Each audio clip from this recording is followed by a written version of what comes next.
Hey friends, welcome to another episode of the Lead More podcast. I'm your host, John T. Meyer.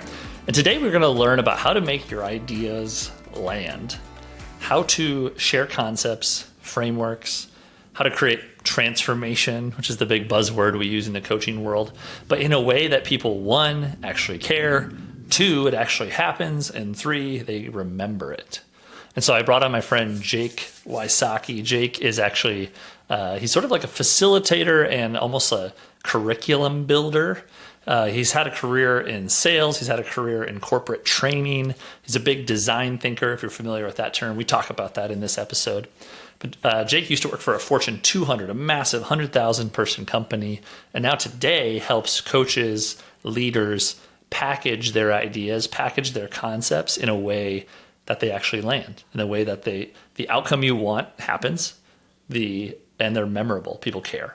You know, and one of the ideas we talked about is like putting constraints, like pulling things out so you're only giving them the best stuff, right? I think of like a TED Talk. People love TED Talks. They're only 20 minutes long. You got to give your best stuff. Another concept we hit on is what I call chocolate and broccoli, right?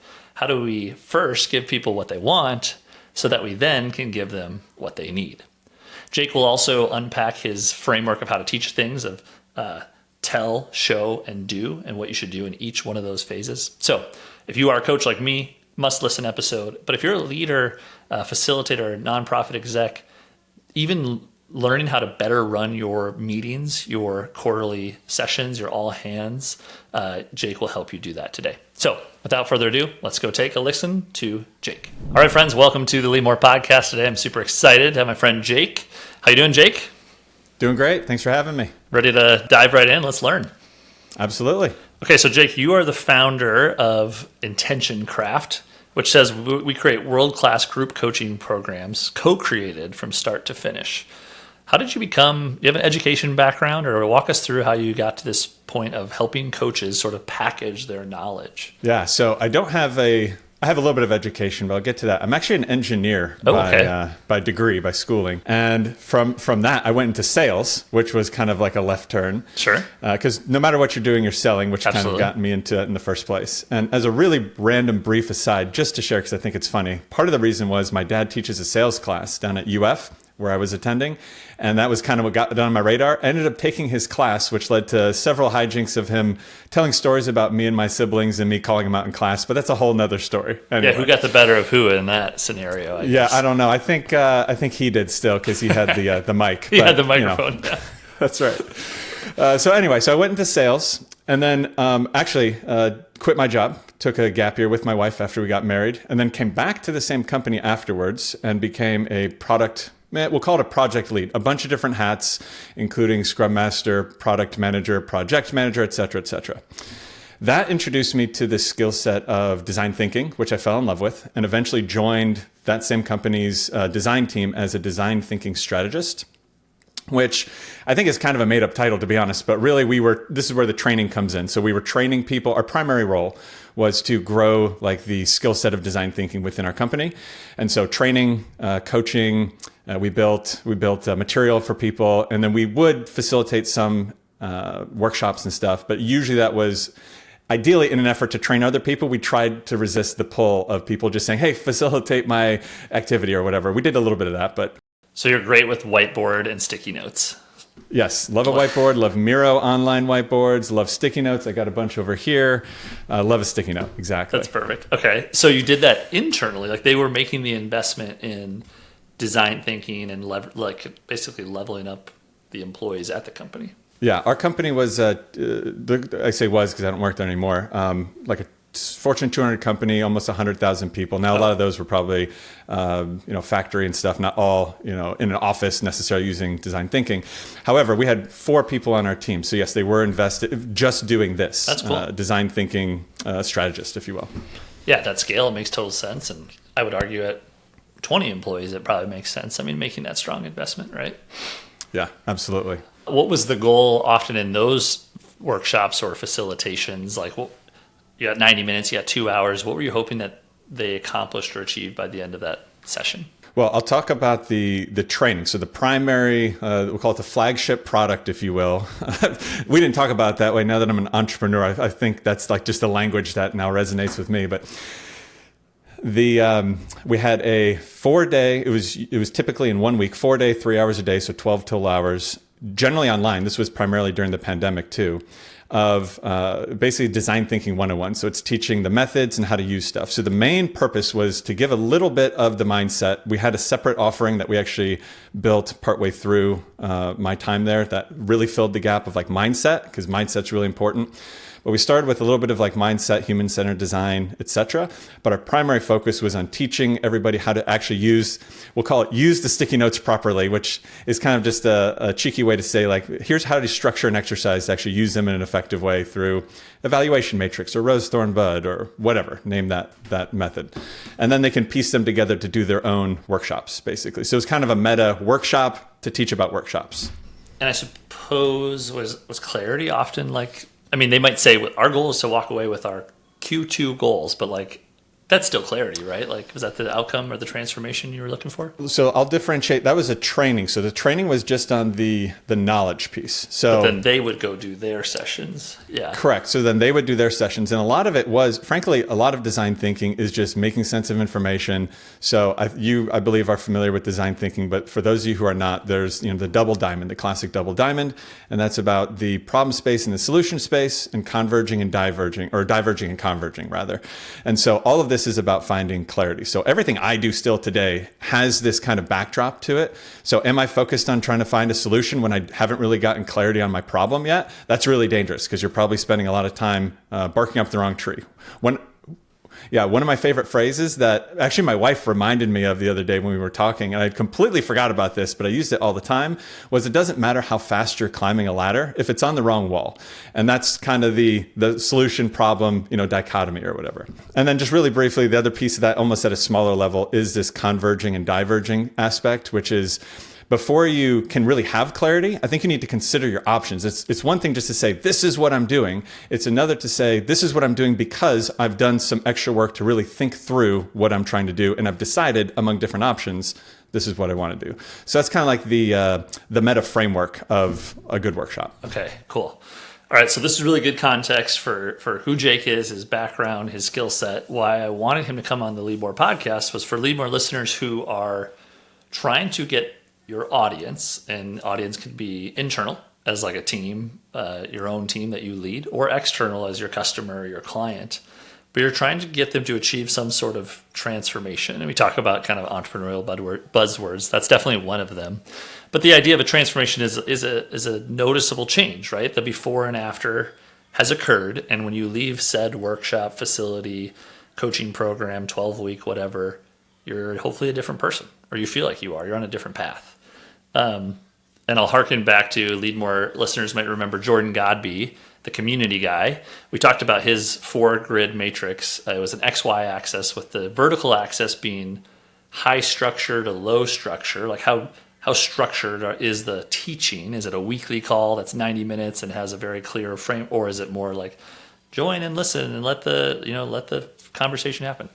And then the y-axis was, sorry, I mixed that up. Y is vertical. X-axis would be low investment to high investment. And I'm just recapping that because in that top right corner, which means high structure, high investment, is what Jordan calls a transformational community.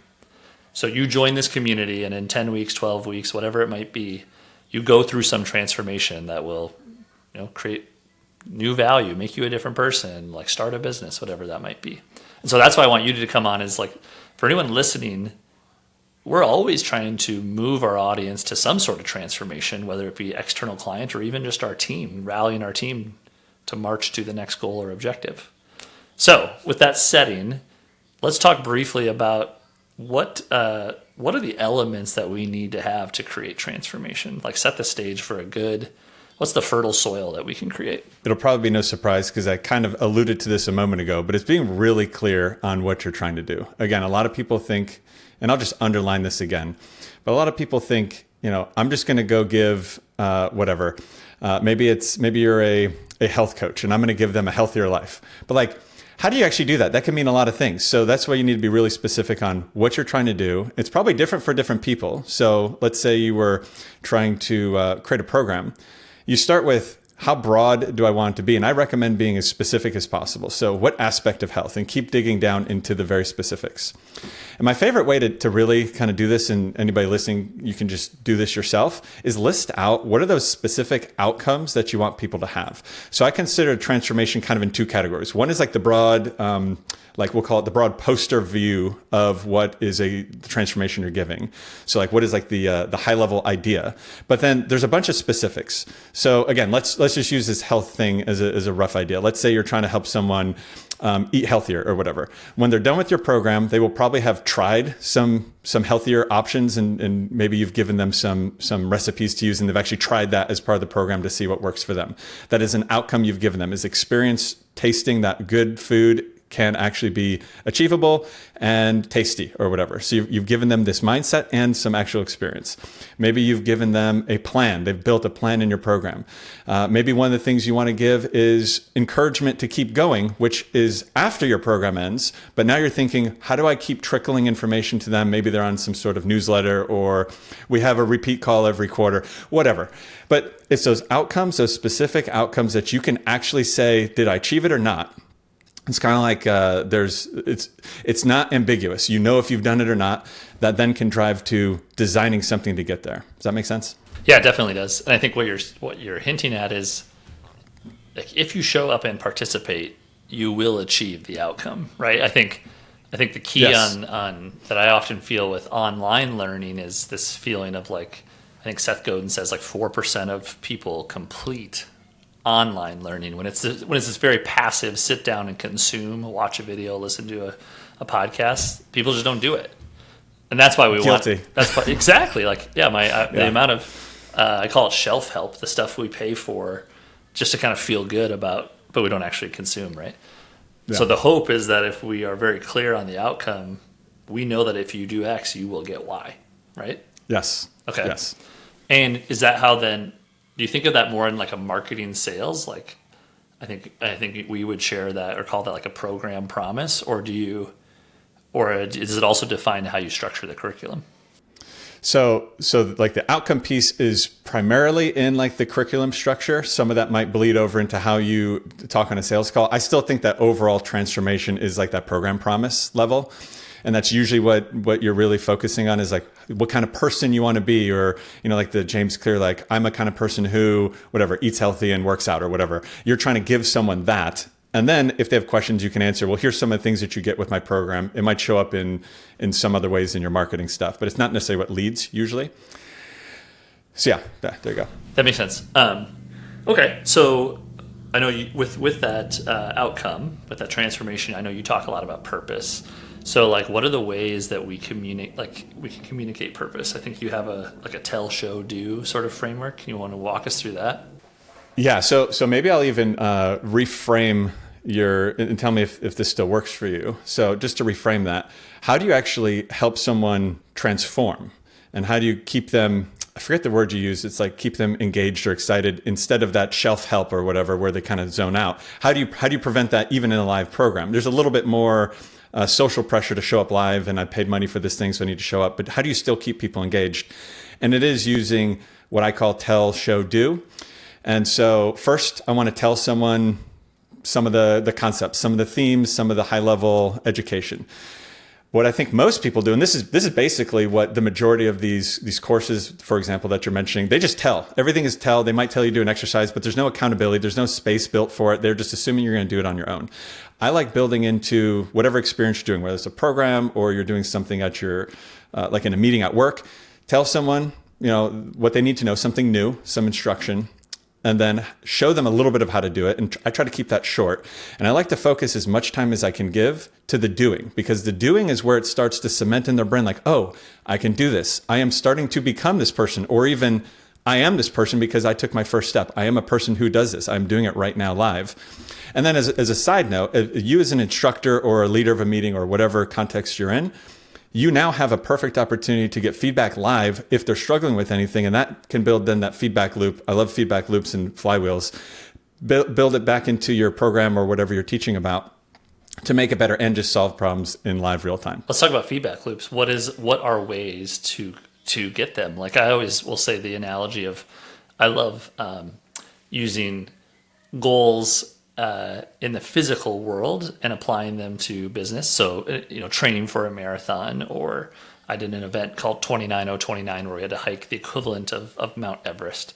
And what I like about it, it like condenses that feedback loop into a weekend, or a marathon is a day. Now you have to do all the training and stuff that leads up to it.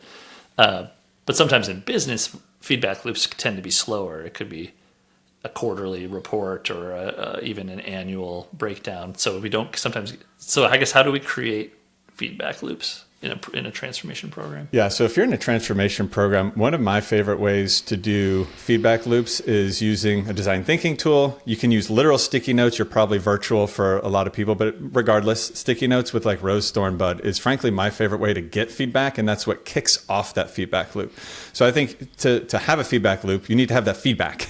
Tell us whether it's this. Yeah. What's rose, thorn, bud?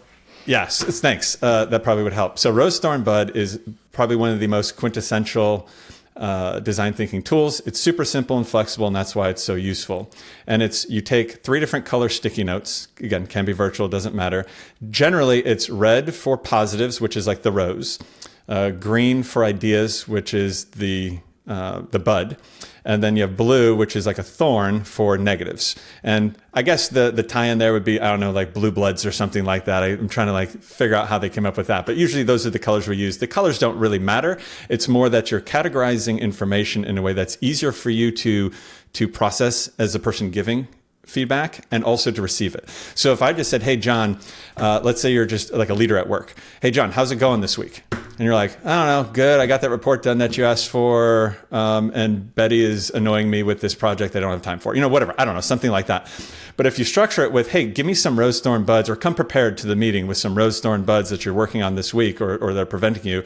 I mean, there's other structures like a retrospective has similar types of things, right? But it's all just categorizing information in an easy way to give and receive. And so then I'm in that good work example, I'm looking past or even present of just like things that are working, not working. Buds would be like opportunities. Yeah, it can be anything. So often, usually it's thinking about how things have already gone. So you're right. So usually the positives and negatives are generally something that happened. Usually it could be, I think this is going to be a problem. That could be something that's future looking, but usually it's something that's happened. And then a bud is usually taking a negative. My recommendation is if you're writing a thorn, a negative, how can you turn that into a opportunity for improvement or a recommendation to do something different? And that's what enhances that feedback effect, because now you as the person receiving it, not only do you know what's not working, but you know what they think might work better. Love this. This is the power to me of frameworks. Like the one I used in managing people was like the 1-3-1. So like identify the one problem that we have, like get really clear to your point about purpose. What are 3 solutions? Like, don't bring me a problem unless you are bringing me solutions, and then together of those 3 solutions, we can agree on one of those to like actually pursue. Right. I love that. It might that if you reverse engineer a conversation, you might end up doing that organically, but the 1-3-1 just like frames it up very much like the rose thorn bud. Yes. Okay, cool. So that's one aspect of. And so tell, show, do, what are examples of ways we understand tell? It's very like one directional. I sit there and talk and expect you to listen, watch, consume. Is show go to that idea of like just the way people learn, like visually show, or like tell me, like unpack, show us for us a little bit, the ideal way to make that transformation? Yeah. So I'll actually use an example that I'm working on like right now. I'm guesting at a class at UWM tomorrow, and I'm putting together a little bit about facilitation. And by the way, tell, show, do doesn't have to necessarily be in that order. In fact, I like to get people involved in something as fast as possible, and then you can tell them later. Yes. So tell, show, do is more thematic. So let me use an example of what I'm planning to do with them. So it's a project management course with the concept of team management, and then the host or the teachers asked me to talk about facilitation as like a key skill in team management within this larger context of project management. So anyway, what I'm going to do is I'm going to get them started with an activity as soon as possible that I'm going to show them how I facilitate. and they're still going to be doing. So it's a little bit of a mix. So I'm going to have them, the front of the cover of their book is a whitewater rafting picture. And this wasn't my idea, but I think it's actually kind of fun, a little bit corny, but it's like, hey, what if the people in the class were a whitewater rafting company, and let's give them a project to do. And this is kind of the idea that we came up with. So I'm going to say, hey, let's start with, we need to open up a new route. What should we do first? And I'm just going to start by facilitating a conversation around some basic things there and blah, blah, blah. I'm not going to go through my whole spiel, but that's the show piece. I'm going to show them how I facilitate, and then I'm going to do some reflection with them on what they saw, what worked, what didn't work, what they might do differently, and kind of have a little bit of that reflective activity there. And then then I'm going to tell them a little bit about what I did and why. And so that's the tell piece. So, hey, here's some of the things I was hoping you would pick up on. I asked you to think for yourself first by writing on sticky notes before you shared, so that everybody had an opportunity to learn or to have their own opinions before everybody started sharing, blah, blah, blah, blah, blah. Like all the things. And then a little bit later after that, I'm going to have them then do another activity where somebody in a group, I'm going to have them make small groups. I'm going to say, okay, person with the shortest name, just to make it easy so they don't need to debate. With the shortest name, you're going to be the facilitator, and you're going to basically take them through the same steps, which is a different prompt. And don't worry, I'll give you kind of the framework again, so you don't need to remember that, but you're going to get some practice actually facilitating. And then again, I'm going to tell them some more things, some stuff I observed, and have some more discussion. So those are some very specific examples that are very top of mind for me. And so I remember, I hear the thought in my head of the best way to learn something is to teach it, right? People say that. And then you also hear well, some people learn by watching, some people learn by doing. To me, what you're saying here is if you can facilitate, then you really have to learn the concept, right? Because you're literally doing, but also explaining. I don't know. Does that resonate? Yeah, it does. So, and actually, where I thought you were going, maybe you were still kind of going here, was the tell, show, do kind of hits on all of those different modes. And this actually gets me to a very tactical thing that I just will throw out there because we're talking about it. Whenever I am leading a group, I don't want to just talk about it. This is why I love tools, especially if you're virtual, like a Miro, for example, where you have instructions on the screen, you're telling the instructions. But what a lot of people do is they just say, hey, go do this. And then someone may have been zoning out or just forgot.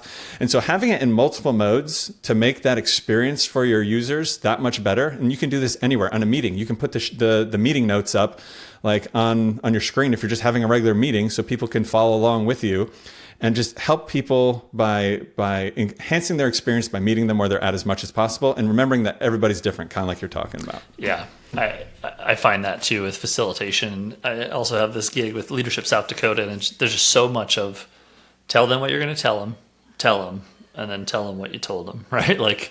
And so I will give you the headline, and then within the context of our Miro board, it's going to be there again, and then it's probably also on the printed worksheet, right? You just have to. That's just how it works. Okay, let's go back to this idea of transformational communities, this idea that Jordan talked about, high structure, high investment, because what we're trying to promise is that you go through this and you will achieve this transformation, this outcome.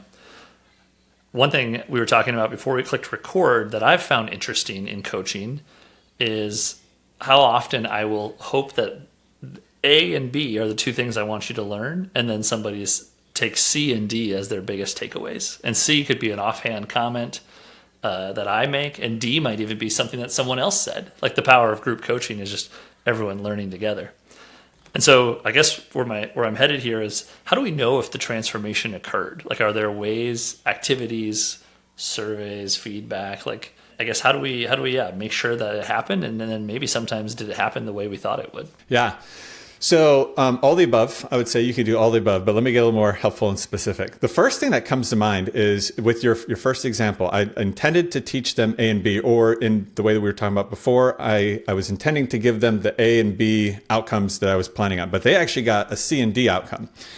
My first thought is, do they care? Did they get A and B? So that'd be maybe just some surveys or questions or a one-on-one call to follow up depending on.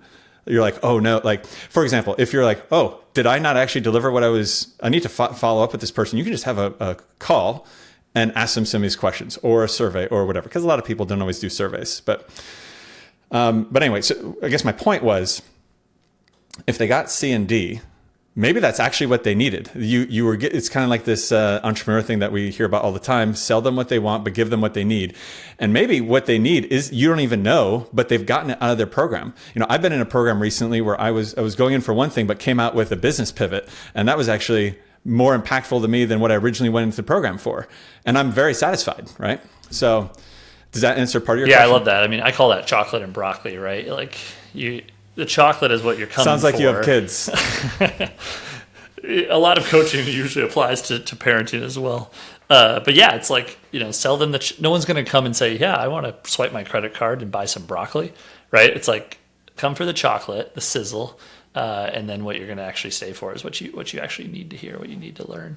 But because we were talking also before, for better or worse in today's noisy world, often how you say something matters more than what you say.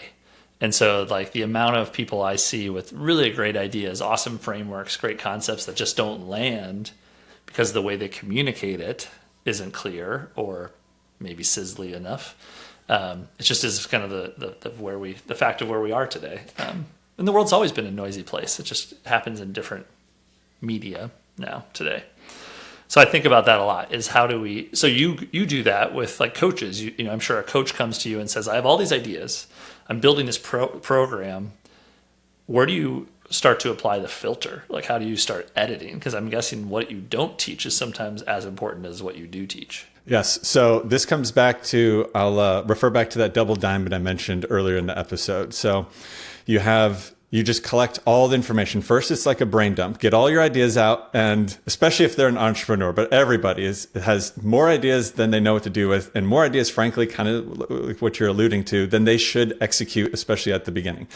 So especially if you're creating a program for the first time, my goal is to keep it as simple as possible. And I keep asking basically just simple questions like, why do you want to teach them that? How important is that? And you just kind of whittle away the stuff that's not truly important. And you can add some stuff back in.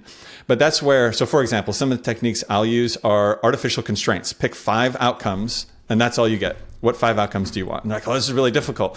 And this is one of my favorite things to say back when I was teaching design thinking, especially from some of the user research things that we used to do, is I want my users, the people giving me their time, they're generously giving their time. I want them to feel a little uncomfortable and a little painful that they have to pick this thing because they want too many things, because that's where I learn as a researcher in this example, like what's most important to them. So as someone creating a program, that pain that you're going through is where you learn what's most important or what you think is most important. And maybe you're wrong and you can change it in the future or add to it in the future, but you got to start somewhere. Yeah, I think that's really good. I think forcing us to choose, I always use the example of like TED Talks, right? Why are they so popular? It's like, well, they're all under 20 minutes, right? Most of us who have given a keynote or a presentation usually get the 45 with 15 minutes of questions, or we get a 90-minute workshop. But when someone says, you get 20 minutes to talk, give me your best stuff. That sounds really difficult. I like to talk. That's why we have podcasts, right? That's exactly. Okay, interesting. What are we missing? What aspect of creating transformation and making sure, I'm often talking about this in the context of a coach, but I just think leaders in general, how do you know that if you're going to hold that all team quarterly, like all hands meeting, or you're going to do that weekly stand up, like let's make sure that we're using people's time wisely, using your own time wisely, right? Like how do we actually get content and ideas and transformation to land so not everyone walks out of the room and is like, well, that was a waste of time. Now let me go actually do my real job. Anything we're missing to make that silver bullet work? Yeah. So the first thing that immediately comes to mind, and this is what I see a lot in my corporate work, especially when being more of the facilitator for hire. They want to keep jamming in so many different objectives into, say, like a offsite or whatever. So for example, we had a huge offsite overseas, and we kept trying to get them to focus on what is again, kind of back to this theme of like, what are the few key things you want your users, that's not really it, the employees to take away that we're bringing, that we're flying overseas, we're spending all this money, all this time. What are the things? Away from family, away from their life. Yep. Exactly. Away from normal day-to-day work, et cetera, et cetera. And we come to some agreement, but then things keep getting added in. So my advice is to really, truly protect that ultimate purpose and use that as the filter and say, does it fit this purpose that we've all agreed on? Maybe it's, we need to, this is what comes to mind. I hate this phrasing, but we need to align everybody on some objective. What the heck does align mean? That means like a million things, but that's a separate topic. So we need to get everybody together to agree on our goals for Q4 or whatever, right? And then it's like, oh, well, we're all together. We should get Tom and Susan and Steve together to go talk about this thing. It's like, okay, well, then you're not going to be available for this conversation. So now you're diluting the purpose for why you're here. And then that's what leads to everybody leaving and saying, well, that was a waste of time. What the heck were we even here for? We were sitting in a conference room for half the time because the bigwigs were meeting, for example. So it's that focus on purpose and being really protective of that purpose will lead to a much better result that actually is like, oh, we stayed focused on this thing and we solved this problem instead of just creating more work later that we're going to someday theoretically going to come back to. That's really good. Yeah, I think as you described that, I pictured like nonprofit board meetings where I've been like, this is the theme of the meeting. And then we do all the housekeeping, all the Robert's rules, all the other stuff. And we have like 10 minutes left to actually talk about the thing we gathered to talk about. And then Steve comes up with some other thing that's off topic, and there goes your 10 minutes or whatever. Yeah. Or the meeting is scheduled described as a brainstorm or like a working session. And then the CEO or leader goes for 30, 40 minutes about his ideas or her ideas. It's a pro tip. A lot of people probably know this, but I think it's underused. Frankly, it's kind of hard to use sometimes. It can be a little uncomfortable, but this concept of a parking lot. So anybody out there running any kind of meeting, if something doesn't meet the purpose, put it in a parking lot, write it down, acknowledge it. If you have time at the end, you can come back to it. But usually what it is, okay, let's schedule a meeting to talk about this thing. Because most often, that thing isn't that important. And it becomes really difficult especially if you're like the facilitator, but you're not what I call the hippo, the highest paid person. In person's opinion is usually how it's hippo, but you're not the leader in the room necessarily. It becomes really difficult to protect that time. But if you can find the confidence in yourself to insist, everybody else in that room will love you for it because they're thinking the same thing. That's great. Yeah. And I think if you are a facilitator or even just a participant in a meeting, like you said, having the confidence to say, let's put that in the parking lot. It's almost like I always say the person who takes the notes sort of like wins the meeting, right? Like everyone's like, oh, sure. We'll let him take notes. We'll let her do the notes. Well, she's got the power because she has the record of like what was actually said, right? And how often in a corporate environment people are kind of raising their hand to speak just to sound smart, like feel like they're racking up points. That's like history is written by the victors or whatever, right? Yeah. That's kind of the same concept. Yeah. So I love that, like being willing to put it in the parking lot. I think also like this idea of constraint, really enhances creativity, but giving space. Like I find when I'm facilitating a 4-hour workshop at a company, I get real nervous about like, will I have enough content? And I always have too much content, right? Like 30-minute conversation always goes 45 and the 45 goes 60. And, but like, and this is hard for me, probably yourself, if we're both talkers, living in the silence, like anything else, like anything else you want to say, anything else you want to add, right? And really pulling those things out versus like, okay, let's move on to the next thing.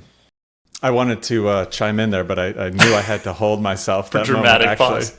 Yes. Chime in. Do you have anything you wanted to add? No. I was just saying, I felt like I wanted to respond to your sort of what else thing. I'm like, oh, I should say something here in this space. That's just this language thing. I'm pretty good at that actually these days, but I do have that pull. I just have learned to resist it. Yeah. Okay. So last thought I have is how do we, so you help a coach structure their content. We filter out the things we don't need. We have very clear purpose. Hopefully the transformation is set so by the end of the time period or the sessions or the program, we have the transformation. How do we get people excited about it? How do we like tease it? Or I guess you could call this marketing, but just like give people like in that point of chocolate and broccoli, how do we bring the chocolate out so that people care? Because transformation and purpose and 12-week program, like none of those things sound that exciting to me. Like I want the outcome at the end, but like doing the work and the time, it seems like a lot of stuff. Any ideas on how do we get people to care? Yes, I have a few. So let me just do a couple. First, so especially if you're doing some kind of a bigger thing, not just like an everyday meeting, although I guess you could, it feels a little overkill. You are communicating ahead of time. There's usually a lag between agreeing to do something and actually doing the thing, the program, the big event, the workshop, whatever. Remind people that just remind them that this is coming so they can anticipate it. And that often will just bring a little bit of excitement. But find ways to just be human in your communication. Don't be, especially in the corporate world, we're so used to being professional and just like, here's the facts and here's information. You can be a little goofy. You can put a GIF or a GIF, I forget how it's supposed to be pronounced, but you can put something in like an announcement to get people, it's a little corny, you have to know your audience, but honestly, everybody, all the way up to the C-suite, they're just humans too. I guarantee you, everybody is going home and they're like, hey, look at this video I saw about this guy doing this silly thing or whatever, and you're like, what? Tom from accounting next to the CEO, he's doing that at home? That's crazy. So everybody's a human. And I guess what I'm ultimately trying to say is, I think when you talk about the chocolate, I think fun, especially in the corporate world. Fun is like okay, we're going to do this fun icebreaker where we're going to get up and wiggle around or like whatever, like get loose and then we're going to talk about something funny or wear a funny hat. Like, I don't know, like these cheesy icebreakers. That's not what I'm talking about, because usually it's okay, we're going to do this icebreaker. Fun's over, time to get serious, let's get this done. But I think you can actually sprinkle that, proverbial chocolate throughout the entire time by loosening it up, lightening up, being human, talking to people as if they're human, and just having some fun with it. Like, it doesn't have to be serious all the time. Does that make sense? Totally, yeah. I led a workshop with a corporation here in Sioux Falls, and I made them do improv. It was a small group. There was like 9 of us, and we brought in a guy who leads improv leads a troupe. And there was existential dread and nervousness and awkward laughs. And, he made them take their shoes off and be in their socks. Like, all of this in a corporate environment was just like screamed awkward. But I know it landed because people like still talk about it. Right. And, I love that. And they still are like, oh, remember when we did improv? That was crazy. And so I think awesome. You're right. Making things fun. Another way that I've heard that described is like, if you think about content we scroll, you're probably not sharing that amazing 4-step framework that just blew your mind. You're sharing the funny GIF, or like there might have been a lesson buried in there, but it was packaged in a funny way. And I think you're so right that at the end of the day, we're all humans. And I would argue, we've almost gone the whole podcast with saying the word AI, but like in a future AI world, that's going to matter even more, right? Getting back to the humanness that they wouldn't, the AI wouldn't come up with that kernel of an idea or that joke. Yes, exactly. So exactly. Awesome. Well, if somebody is trying to sort of package their own education or ideas, whether it be as a CEO or as a coach, how do we learn more about you, Jake? Yeah, just go to my website, intentioncraft.com. Spelled, there's no ones, there's no weird spelling, just intentioncraft.com. You can find me there, and you reach out. I'd love to talk to you. Awesome. Thanks, Jake. Great to have you. Yep. Thanks, John. See ya. All right. That was our episode with Jake Wysocki. Thank you, Jake, for your time. Thank you for your ideas and joining the Lead More show. So remember, friends, you can listen to the Lead More podcast wherever you listen to podcasts. You can watch the Lead More podcast on YouTube or now on Spotify too. We got video baked right in there if you're a Spotify player. So if you're on the YouTube, do click subscribe. That's one of my goals for 2025 is to grow our YouTube. So youtube.com/John T. Meyer _. I'm working on I have the John T. Meyer. If anyone's listening, you know someone who works at YouTube, I would love that help, sidebar there. But go there, click subscribe, like this video. That really helps us get other people to find the content. So thank you, friends. With that, as always, take care and be well.